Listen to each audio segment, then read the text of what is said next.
Welcome to another episode of Daily Musings from Sacred Ground.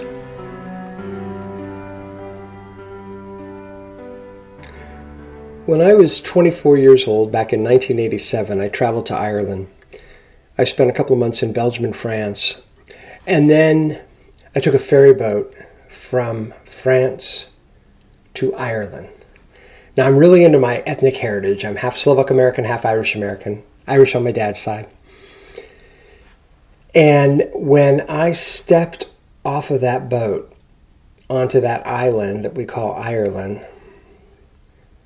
I was just overcome with emotion. My grandma, Mally, my dad's mom, she had died 7 years earlier in 1980 at the age of 98. So she had been born in 1882. And she was the youngest of, I believe, 8 children. And her eldest sister was born in Ireland. Her parents had come over from Ireland. But my grandmother had never traveled to Ireland. And as far as I knew, none of my dad's siblings had gone to Ireland. My dad certainly had not. And so I may have been the first of those descendants to go back to this land that my great-grandparents had come from in the 1860s. And with a name like O'Malley, we'd been there a while. And some of you may have had an opportunity to visit Ireland. You may be from Ireland, and you know of the beauty, right? The greenness of the green, the sheep on the hills and all of that. And I remember perhaps even saying aloud,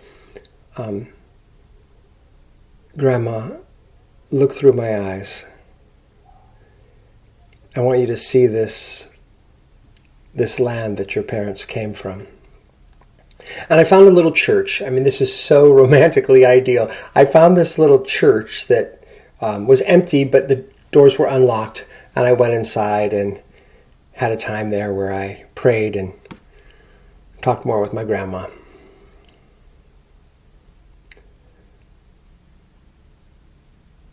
I want to recognize the great privilege I have had in that experience or experiences like that.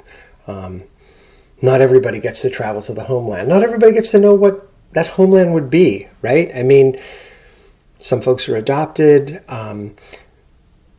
Many people, they have multiple ethnic heritages, so which one would you pick? But for me, that's part of my identity and an important part, that Irish or that Slovak part. At the same time, I love what the Vietnamese Zen Buddhist teacher Thich Nhat Hanh says. He speaks of the importance of our blood, spirit, and land ancestors. So, whether you have a connection with your blood ancestors or not, there are spiritual ancestors, folks that you have an affinity with, a connection with. It could be your circle of friends. It could be your adopted family. It could be a culture that you just have a great interest in. A few years ago, I had an opportunity to visit South Korea, and I was just surprised at how connected I felt to the Korean people. And there's no Korean blood in me, but I felt that connection. And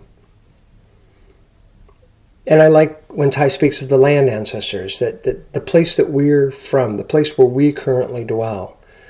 I try to spend a little bit of time at least thinking about the native peoples who dwelt here in central Ohio, where I now live, in northeast Ohio, where I grew up. As well as all the people who live here right now. And the plants and the animals, all of these are part of the ancestors. And Thai speaks of the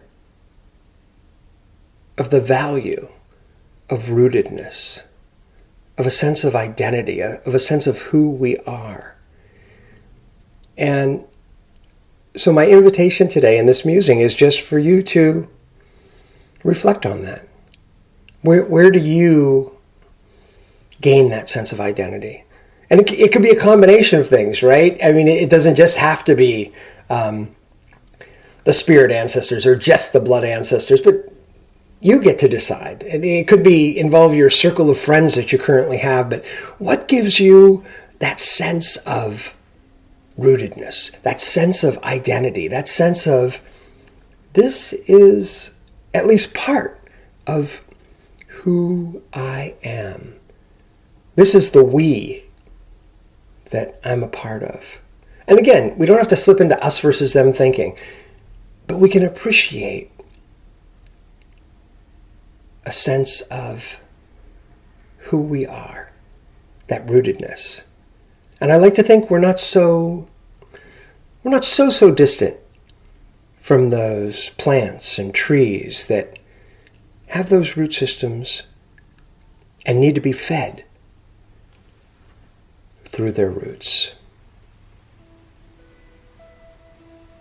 May you and I be fed through the roots that we identify and embrace.